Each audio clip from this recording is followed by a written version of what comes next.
Hello student, welcome back to my channel SST and मैं आ चुका हूं क्लास 10th का नेक्स्ट इंस्टीट्यूट लेके। आई होप बच्चों प्रीवियस जो वीडियोस अपलोड हुआ था उसको आप देख चुके होंगे। इसके बाद ही आप वीडियोस को देखिएगा ताकि आपको क्रिस्टल क्लियर हो सके। मैं एक शॉर्ट इंट्रो देता हूं कि मैं यहां पे आपको पूरा सोशल साइंस कंप्लीट कराऊंगा, चाहे वो फाउंडेशन हो, चाहे वो वन शॉट हो, चाहे वो पीवाईक्यू हो, चाहे वो आपका पोलिंग सेशन हो। ऑल थिंग्स यहां पे आपका कंप्लीट होगा, वो भी फ्री ऑफ कॉस्ट। तो जरूर आप अपने फ्रेंड्स के साथ शेयर करें वीडियो को और इसी तरह अपना प्यार बनाए रखिए। क्लियर है ना? चलिए, जैसा कि आपको प्रीवियस वीडियो में बताया गया था एकोमोडेशन मॉडल इन बेल्जियम, जैसा कि हम आपको बताया कि पावर को यहाँ शेयरिंग का बात किया जा रहा है। जैसा कि हम लोग एथनिक कंपोजिशन ऑफ श्रीलंका पढ़ चुके हैं। श्रीलंका का जो वहां पे जो मेरिटिज्म प्रैक्टिस हो रहा था उसको पढ़ चुके हैं। बेल्जियम का लोकेशन, बेल्जियम का एथनिक कंपोजिशन भी पढ़ चुके हैं। प्लस हम लोग ये देखे कि बेल्जियम में कौन सा मॉडल अपनाया गया था, एकोमोडेशन मॉडल अपनाया गया था। और एकोमोडेशन मॉडल जो क्या था, बहुत ज्यादा अच्छा था। इसमें एक क्वेश्चन भी हम आपको लिखाए थे, how power is share in the Belgium. इसके बाद हम लोग बताया था कि जो एकोमोडेशन मॉडल था उसका 4 एलिमेंट था। फोर्थ एलिमेंट कौन था, जरूर आप कमेंट में बताइएगा एक शॉर्टकट में। इसके बाद हम लोग अब आगे देखेंगे कि यहाँ पे पावर बहुत अच्छी तरीका से शेयर हुआ था, कि जैसा कि आप देखे थे वहां पावर मिनिस्टर को इक्वल कर दिया गया था सेंटर में। फिर आप देखिएगा जो कैपिटल था वहां पे भी जो मिनिस्टर होंगे दोनों, चाहे वो डच हो चाहे वो फ्रेंच हो, दोनों का इक्वल होगा। ठीक है ना? ये सारा चीजें बताया गया था। बहुत सारा सेंट्रल गवर्नमेंट से पावर लेके स्टेट गवर्नमेंट को दे दिया गया। कम्युनिटी गवर्नमेंट एक फोर्थ गवर्नमेंट के रूप में बना। ठीक है? तो इस तरीके से देखिए वहां पावर बहुत अच्छी तरीके से शेयर किया गया और जिस वजह से यूरोपियन यूनियन का जो हेड क्वार्टर बनाया गया वो बेल्जियम को बनाया गया। तो यानी आपको इससे यहां तक हम लोग पढ़ चुके थे और हम लोग ये देखें कि पावर कितने अच्छी तरीके से शेयर हुआ, यानी पावर शेयर हुआ, यानी ये तो बहुत ज्यादा अच्छा है। तो इसीलिए एक सीबीएसई का फेवरेट क्वेश्चन इसी के साथ आता है कि व्हाई पावर शेयरिंग डिजायरेबल, और ये आपका एक अलग टॉपिक बन जाता है। यानी हमको ये समझ में आया बेल्जियम के टॉपिक से कि पावर शेयर करना कितना अच्छा है कोई भी कंट्री के लिए। यानी कोई भी अगर कंट्री के गवर्नमेंट में पावर को अगर शेयर कर दिया जाए तो बहुत अच्छा है। इस एग्जांपल से समझिए, आपके घर में अगर 10 रसगुल्ला आया, ठीक है, अगर 10 रसगुल्ला आया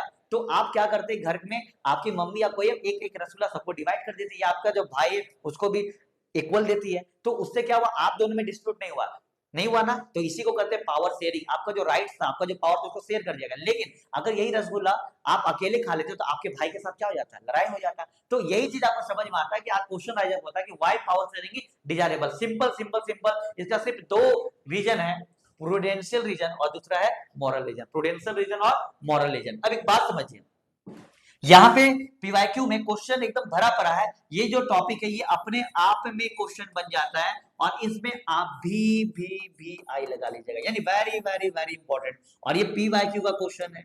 क्या है पीवाईक्यू का? बहुत बार ये क्वेश्चन रिपीट हुआ है कि why power sharing is desirable. इसका दो रीजन है, एक प्रूडेंशियल रीजन है, दूसरा मॉरल। प्रूडेंशियल रीजन एक प्रैक्टिकल रीजन है, मॉरल रीजन एक मॉरल मतलब नैतिकता के ऊपर डिपेंड करता है। तो पहले हम लोग जानते हैं कि प्रूडेंशियल रीजन क्या है। Power sharing is good because it help to reduce the possibility of conflict between social group। Power sharing क्यों है? इसका प्रूडेंशियल का मतलब, इसका प्रैक्टिकल कारण क्या है? प्रैक्टिकल कारण यही है कि अगर पावर शेयर हो जाएगा, जो पॉसिबिलिटी ऑफ कंफ्लिक्ट है दो सोशल ग्रुप में वो क्या हो जाएगा, कम हो जाएगा। जैसे कि आप श्रीलंका में देखिए कि सिन्हाला और तमिल का पावर को शेयर नहीं किया गया तो वहां कंफ्लिक्ट स्टार्ट हो गया। लेकिन वहीं पर आप देखें कि बेल्जियम में पावर को शेयर किया गया डच और फ्रेंच में, तो जो पॉसिबिलिटी था क्या कंफ्लिक्शन का वो रिड्यूस हुआ कि नहीं हुआ। तो ये था प्रूडेंशियल रीजन। ठीक है? इसके बाद देखिएगा मॉरल रीजन क्या करता है कि power sharing is the very spirit of democracy. यानी जो पावर शेयरिंग है वो डेमोक्रेसी का आत्मा। यानी कोई भी कंट्री जहां पे डेमोक्रेसी है वहां पावर शेयरिंग तो होना ही चाहिए। जैसे हमारे कंट्री में देखिएगा पावर शेयर है। क्या नरेंद्र मोदी जी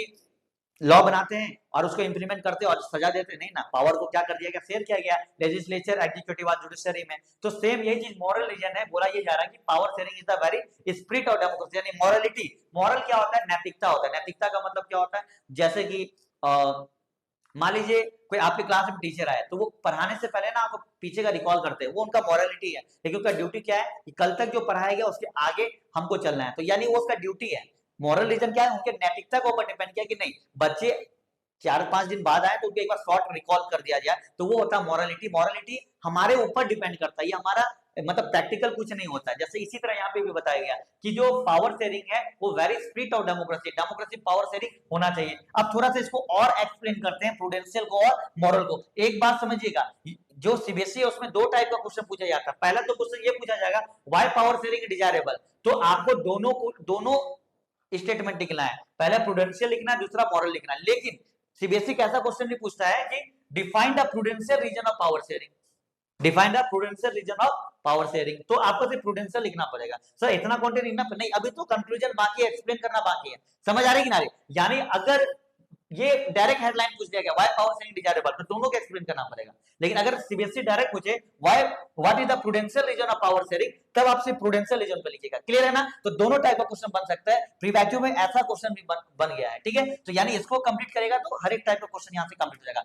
चलिए इसको एक्सप्लेन करते हैं कि prudential reason of power sharing क्या है। देखिए prudential reason of power sharing में पहले क्या देखना है कि social conflict often leads to violence and political instability, power sharing is a good way to ensure the stability of political order. यानी क्या बोला जा रहा है कि पावर शेयरिंग अगर कर दिए, जो सोशल कॉन्फ्लिक्ट होता है या वायलेंस होता है, ये जो पॉलिटिकल इंस्टेबिलिटी का मतलब अगर दो ग्रुप के बीच में डिस्प्यूट है तो क्या पॉलिटिकल जो भी लीडर्स के द्वारा डिसीजन लिया वो माना जाएगा? नहीं। जैसे कि आप देखिए श्रीलंका में कि सिन्हाला का डोमिनेंस था, तो उनके द्वारा जो ऑफिशियल लैंग्वेज सिन्हाला बनाया गया वो तो श्रीलंकन तमिल एक्सेप्ट किए नहीं, यानी पॉलिटिकल इंस्टेबिलिटी आ जाएगा। तो इसके लिए अच्छा है कि आप पावर शेयरिंग क्या है, गुड है, क्योंकि वहां पे क्या हो सकता है, पॉलिटिकल ऑर्डर क्या हो सकता है, स्टेबल। पॉलिटिकल ऑर्डर क्या हो सकता है बाबू, स्टेबल हो सकता है। ये चीज यहाँ पे बताया जा रहा है। क्लियर है ना? तो पहला समझ में आया कि पहला ये में बोला जा रहा है कि सोशल कंफ्लिक्ट वायलेंस को लीड्स करता है, पॉलिटिकल स्टेबिलिटी को, जिस वजह से पावर शेयरिंग इंपॉर्टेंट हो जाता है। क्यों? क्योंकि वहां पे पॉलिटिकल ऑर्डर को क्या कर देगा, वो स्टेबल कर देगा। क्लियर है ना? तो पहला प्रूडेंशियल रीजन में ये स्टेटमेंट याद रखिएगा। दूसरा क्या बोला जा रहा है, imposing the will of majority community over the other may look like an attractive option in the short run, but in the long run it undermine the unity of the nation। यानी एक community के द्वारा यानी majority के द्वारा अगर कोई शासन कर रहा है तो वो शॉर्ट रन में तो बहुत अच्छा लगेगा कि हाँ मेजोरिटी का शासन हो रहा है, लेकिन लॉन्ग टर्म में देखिएगा बाबू तो उस कंट्री के बीच में डिसयूनिटी क्रिएट हो जाएगा, कहीं ना कहीं यूनिटी ऑफ नेशन को वो हर्ट करेगा। जैसे कि श्रीलंका में देखें कि पावर शेयर नहीं हुआ था तो जो श्रीलंकन तमिल्स है उनके मन में एलांटेशन का भावना आ गया, यानी वो एक अलग सेपरेट नेशन का डिमांड करना स्टार्ट कर दिए थे। तो ये दूसरा बोला जा रहा है। थर्ड क्या, tyranny of the majority is not just oppressive for the minority is often brings ruin to the majority as well. ध्यान से समझिएगा, यहाँ पे क्या बोला जा रहा है कि ट्रायनी ऑफ द मेजॉरिटी, यानी जो मेजॉरिटी का जो शासन है, मेजॉरिटी का जो दमनकारी नीति है, जो ऑपरेसिव नीति है, वो सिर्फ माइनॉरिटी के लिए ऑपरेसिव नहीं है, माइनॉरिटी के लिए एक तरीका से वो एक तरीका से प्रॉब्लम नहीं है। इससे क्या होगा, it often brings ruin to the majority as well, ये मेजॉरिटी का भी पतन का कारण बनेगा, यानी मेजॉरिटी भी इससे क्या हो सकता है, डाउनफॉल हो सकता है। समझ आ रही क्या? यानी क्या बताया गया कि ट्रायनी ऑफ द मेजॉरिटी मतलब जो मेजॉरिटी का जो दमनकारी नीति है, जो शासन है, वो सिर्फ माइनॉरिटी के लिए ऑपरेसिव नहीं होगा, दमनकारी नहीं होगा। क्यों?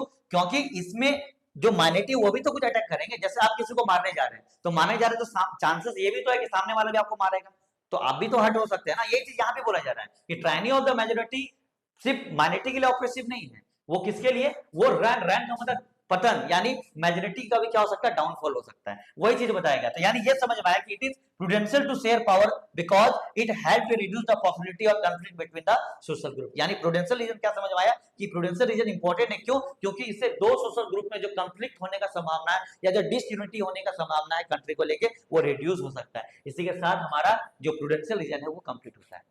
कोई प्रॉब्लम? चलिए अब नेक्स्ट एक जो है वो मॉरल रीजन। क्या है बाबू? Moral reason. तो मॉरल रीजन क्या है, पहले तो हम ये समझे कि power sharing is the very spirit of democracy, यानी पावर शेयरिंग जो है वो कंट्री का क्या, कोई भी डेमोक्रेटिक कंट्री का क्या आत्मा होती है। तो इसमें क्या देखना है कि power sharing is the very spirit of democracy, number one. दूसरा ये देखना है कि एक democratic rule involve sharing power with those affected by it exercise and who have to live with its effect. मतलब क्या बोला गया, a democratic rule involve sharing power.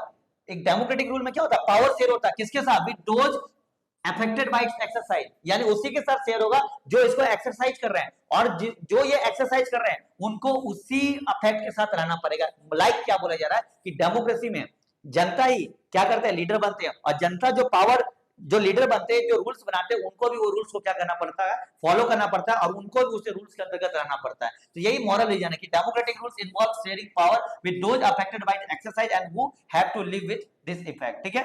Third number का बात करेंगे, people have a right to be consulted on how they are to be govern. People के पास ये राइट्स है ना, कि वो कैसे गवर्न करे, उनके पास एक कंसल्ट करने का अधिकार, यानी जनता खुद पे क्या करती है, शासन करती है। यानी जैसे नरेंद्र मोदी जी देखेगा, वो भी तो इंडियंस है ना, हम ही लोग वोट दिए, और नरेंद्र मोदी जी जनता के ऊपर ही शासन है, यानी नरेंद्र मोदी जी एक जनता भी है, और वो जनता के बिहाफ में भी क्या कर रहे हैं, शासन कर रहे हैं। यही चीज बोला जा रहा है कि people have a right to be consulted on how they are to be govern. People के पास ये राइट्स है ये कंसल्ट करने का कि उनको ऊपर कैसा गवर्न किया जाएगा, कैसे शासन किया जाएगा। ये आपका क्या है, थर्ड पॉइंट है। एंड द लास्ट है a legitimate government is one where citizen through participation acquire a stake in the system. यानी एक लेजिटिमेट गवर्नमेंट क्या है, लेजिटिमेट गवर्नमेंट एक ऐसी गवर्नमेंट है जहां पे सिटीजन किसके थ्रू, पार्टिसिपेशन के थ्रू अपना एक स्टेक कोई भी गवर्नमेंटल सिस्टम, स्टेक का मतलब एक अपना पोजीशन कोई भी गवर्नमेंटल सिस्टम में अचीव करते हैं। जैसे हमारी अभी इंडिया में गवर्नमेंट है और उसमें नरेंद्र मोदी जी एक सिटीजन ही है, लेकिन सिटीजन होने के नाते वो एक गवर्नमेंटल सिस्टम एक पोस्ट भी क्या किए